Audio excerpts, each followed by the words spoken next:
And welcome back.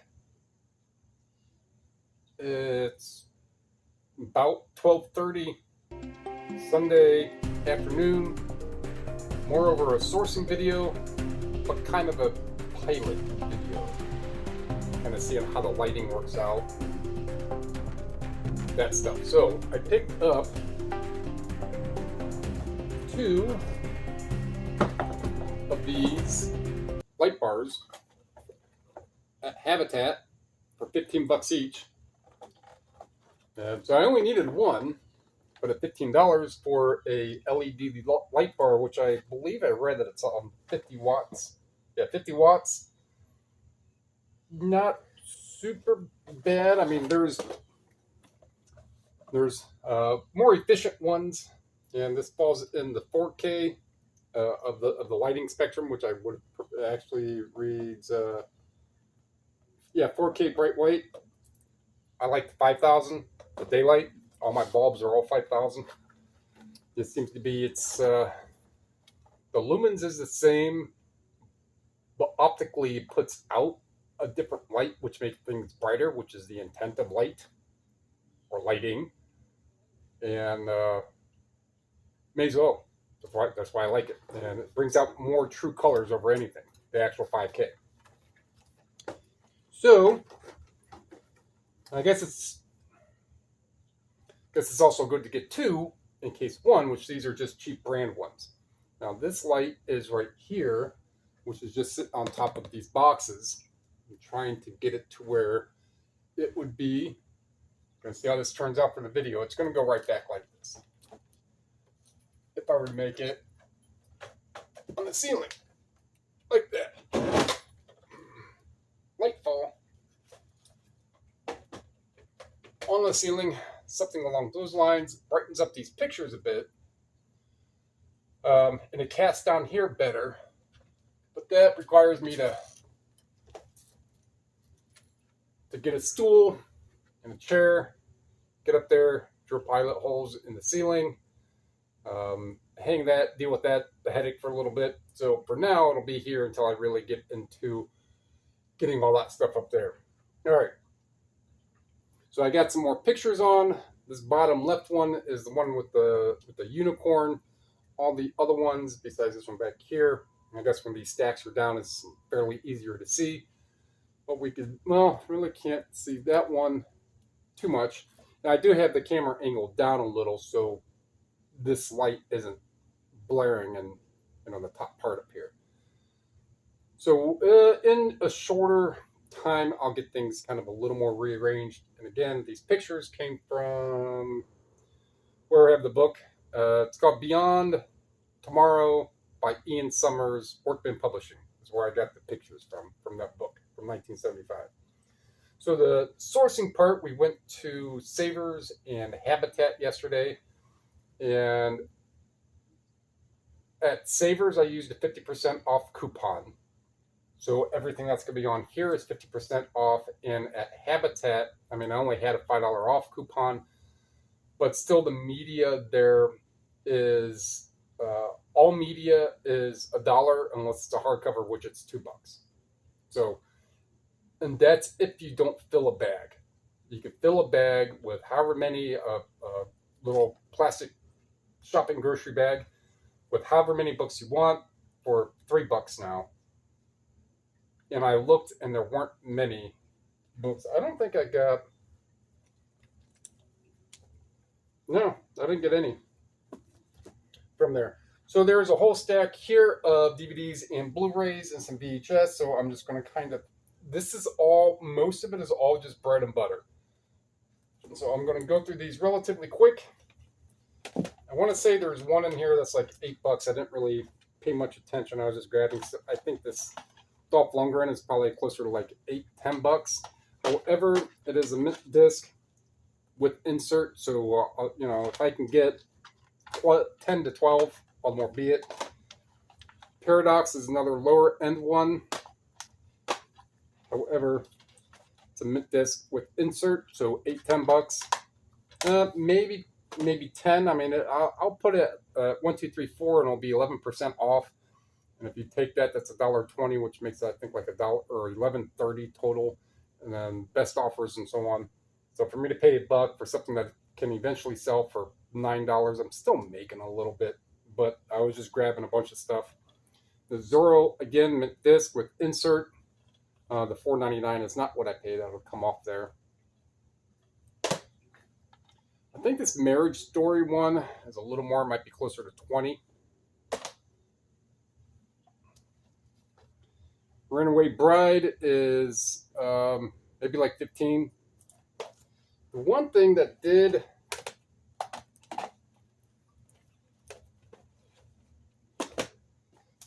kind of turn out was this 5 DVD set for this horse riding. It's called Good Knight's Principles of Riding.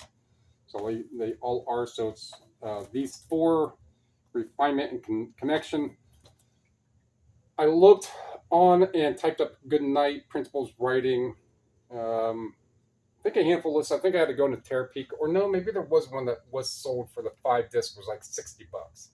So do a little more research on it, but it was still $5, for this, right? So if I can get $50, $60, $70 out of that, awesome. Get into keep shifting all this stuff around.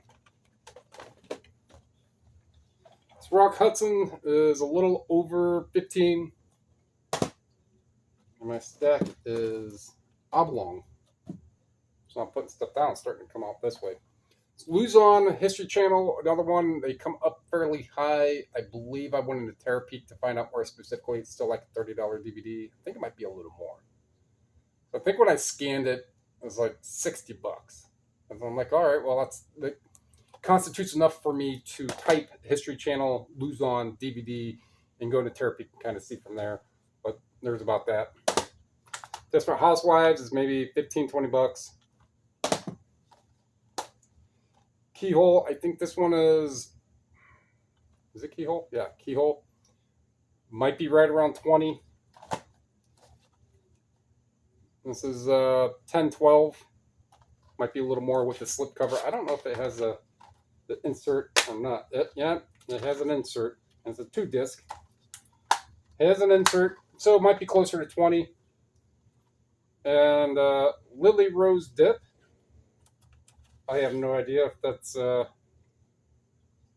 Harley Quinn Smith. So, if you know Harley Quinn Smith, if you're familiar with somewhat in the comic 90s, let's just say it's Kevin Smith's daughter. And then we have Johnny Depp, which I'm going to guess that Lily Rose Depp might be Johnny Depp's daughter. Maybe, I'll assume. So, Yoga Hosers. All right. The Legend of Billie Jean, Blu-ray. This is a little over 20. Yeah. All right. Some more Blu-rays. Yeah. Now, so at Habitat, they usually is what they'll have is like one shelf right here that'll have DVDs and CDs and like a little box or DVDs and Blu-rays. The little box will have CDs. So they didn't have as many CDs, but they had a bunch. They had, if these were 2 stack, maybe 8. That's 6. So maybe 8 total of DVDs and Blu-rays, which is not typical for that store. This Wolf Warrior 2, about $15. This might have been an, you know what? I think I have another Dolph Lundgren one that I got that's only like $8. Oh no, that's right. I got both these kind of put together. So each of them are like $8, $10. Put them together. The Sotzi, I'm gonna guess probably about 15. And upstairs? Upstream Color. This is a 2 disc. DVD, Blu-ray, don't know, about $15. So when I'm paying $1, and if they're going to stand a pretty good chance of selling for $12, $15, I will still buy that, because even at a $15 sale, And even at the dollar cost and all other costs involved, you're still making at least 5. So if it's just a matter of putting it down and getting a picture with everything out, flipping it over, getting another picture, and it's done. And by the time it takes to list it, I mean, you have a minute or two involved in something you're going to make $5, easily make $5 on, right? So that's why I do that. I don't do a lot of the 12 and under. Every once in a while, I will. All right, so go on. This is an ex-library copy of Downers Grove. I did scan it, and it has the booklet, which is strange for an ex-library to have the booklet. And Downers Grove Public Library, Downers Grove, yeah. Swans, the seer. There we go. That makes more sense. And it's like $20. This is Hellfire, the expansion for Diablo. And their CDs were at Savers. That would have been $1. It's things in the CD case. And this is Anne Cochran, signed. Generally, so her stuff is like, well, not all. This one is $7 to $10. It's signed. Her sign, just signed stuff can be close to 20. So I'm paying $1 for something close to 20. And well, not and we have one part 2. This in the 60s and the 70s with looks like Jerry O'Connell. Don't know who that guy is. She looks like Amy Smart. And Julia Stiles. Oh, here we go. So Josh Hamilton, don't know, that might have been the other guy. Julia Stiles, Jerry O'Connell, Jeremy Sisto, Jordana Brewster, Leonard Roberts, Bill Smitovich, Ann Corley, David Allen Greer, right? Donovan Leachett, Glenn Gorman, and Charles Dutton. All right, so she is not Amy Smart. But that's Julia Stiles. So I think I just typed in the 60s VHS, and the 2-pack of them in VHS clean is like $25-$30. So I get the 60s and 70s. See what happens. 40, 50, 60 bucks. Who knows? See what that. So these were $1, 50% off. So I paid $2 for all 4. There's those. This is a first print, first edition, a first. Now, I really don't like calling a paperback first edition. However, it is a first print. Stephen King Carey with the alt cover. So if you see these, this is typically what you're going to see is this cover right here for Carey. Now, I'm not sure if all this down here is part of, I don't feel any scuffing, and I'm not seeing any lines, like just reflecting some light off of it. So it does have kind of a faded, you can kind of see it has a little bit of that. But this is about $25-$30. Christine, so obviously we're going to see it can't be a first because it has its #1 best-selling. Anytime you're going to get any of these indicators. So later prints of this will have a red banner up here. It'll be #1 best-selling book or whichever it may be. This is not, it was still $1. Actually, it looked like it was more than that. So it would have been $1.50. This, although it is a much later, I think the 17th, 18th. I have some writing right here. Kind of like you used to do with those like Scholastic Book Club things that would come in for school. You bring that whole little flyer thing home and you start circling, and you'd have in your marker be like, I want this one. And then you fill out the whole back, but you never turn it in, so you never got any of the books. There's always, or like getting the Toys R Us catalog, and you're always circling the different things here and there. Like, hey, mom, this is what I want. And you never get that bike. You never got that RC car. Instead, you got socks and other things. So this is 1983, 18th print. So still like $20, just because the condition of it's very clean for what it is, fairly mass produced. And it was strange because I saw a video or a YouTube short, somebody rolling up, and I was like, that looks like the car from the movie The Car. And that car was in the early 70s, like Lincoln Continental. It was a big car for it. And those were been called land yachts. So there was land yachts, and then the little smaller ones, like under 20 feet, were called land boats. And I had one of those land boats. I had a 79 Ford Thunderbird that I wrapped into a tree way when ago, many years ago. Next year will be 30 years ago. Go to 351 modified and slippery boots right into the tree. All right, so this Grayson County book. Now it's a little bigger book. However, it's very specific. Grayson County history. So this is again going to looking at the local history of things, which my next book is going to be a local history one that I'm going to bring up. And this one is not signed. It was 1976. Second printing, 1977. Still, there's not a lot of them. There's quite a few that do sell. And they're right around $40. So for me to pay $250 for a book like this that does sell, I mean, over Terra Peak, there were probably like 20 sales. So it is enough. I don't know where Grayson County is. And for this last book,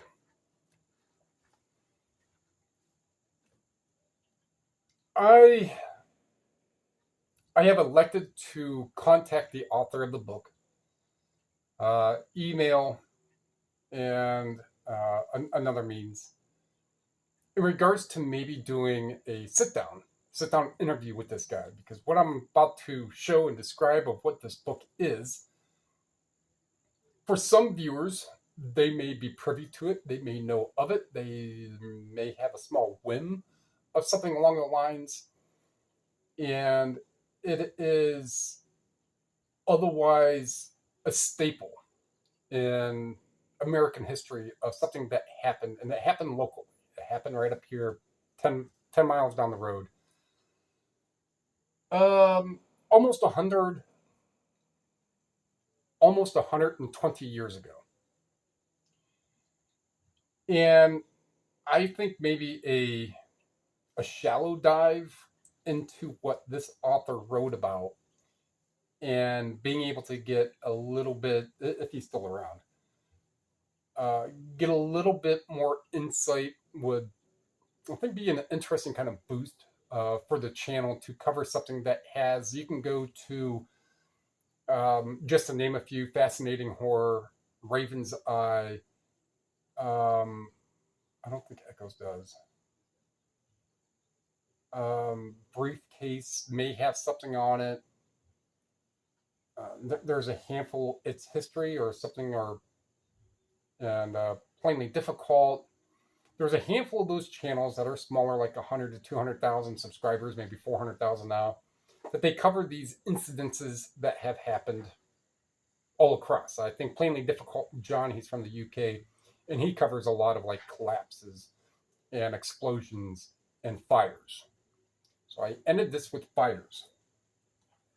Because for those who do not know, Collinwood School in 1908 caught fire and took the lives of 175 people. 174 of them were children.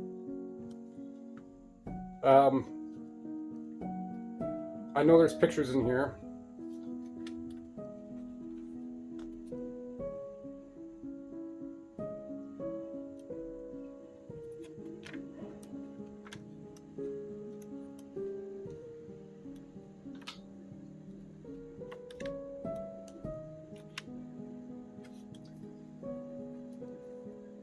So this is, it's signed. So when I'm up at Savers and see this, I know of it. I heard about it a little bit. My memory of hearing about this would have been probably junior high school back in the early 90s.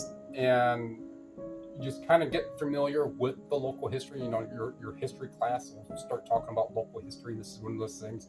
All I kind of remember is that there was a fire in a school that happened a long time ago and a bunch of kids died. That's about all I really remembered. And then I move up here much closer to that, and it becomes more predominant on, if you were to go down into Portage County or even the county right below that, Stark County, Summit Stark. If you were to go down there, like Stark is where the Football Hall of Fame is. If you were to mention down there, I was like, football. We're like, yeah, just go right down 77. If you come up here and you say football, they're like, oh yeah, the Cleveland Browns right up here. There's that disconnect on what people, if you say those key words. So if you go down to one of those counties or much farther south, and you're like, really devastating school fire. People are like, but if you come up here to Lake County, Coggan County, Lorain County, even maybe a little bit around there, if you say devastating school fire, most people will be like, yeah, Collinwood. Right? So that's that local history. However, this is the United States. This is second most, and it wasn't the most, but it was the second most devastating event that happened in U.S. history that applied a school was the epicenter of it. And then like 30 years later, there was like a gas explosion that happened somewhere else that killed a lot more. But this is still, it's the largest, so I'm not going to get into that. So it's very somber, very sad. And the guy who wrote this book lost 4 of his family members in that fire then. So he lost some family and he decided to go ahead and write a book, and I guess he interviewed some other people, so on and so forth. So I think it'd be interesting to either go to the school with him and just kind of have like a walk along kind of interview, have him talk a few things and go from there, because the Collinwood School fire has its mark in the annals of history. The result of that, the otherwise laws and policies and changes and safety, because of this, a lot wasn't enacted nationwide. And usually that's what happens. When something bad happens, when something bad, devastating, catastrophic like that happens, there's some sort of new legislature that goes in place, some new laws, policies, and stuff that happens. And I'm not sure on all of them that were enacted. I mean, we're 100+ years past this point now, and there's going to be new changes that happen to different things all the time. So I think it's an interesting one. Now, Terra Peak wise, there's another guy, incidentally, who has this book for sale signed that is also here in Mentor, which I found kind of more incidental, but it's not that far off because Collinwood is right on the other side of Euclid, right past Euclid. So I think I'll see if I can get a hold of him. Well, I did email him, see if something comes to it, and then I'll have a video in those regards. All right. So if you are not familiar, there are plenty of videos that do cover this specific one. And if I were to make a video that's more geared exactly on this, maybe I'll get some boost on viewership. Aside of that, I'm not even going to speculate on what it is. Let's just say I basically paid $1 each for the items. And even if you say that they're $18 average, because there was a few other things a little higher, like these here, the VHS. And so be it on that. So the lighting, I might change to put up here. I'm going to have to, because I don't want to keep just taking this down each time I want to make a video. And kind of go from there. All right, so if you like what you heard, like what you saw, like what you learned, if you learned about this, that's not really anything to like. However, now you know about it. Let me think you're going up. Comment down below. Subscribe, share. Those are all free. They help me, help you, so we can help other people learn about selling physical on this stuff. right? So we can help other people learn about selling physical media on eBay. Appreciate it. Thank you.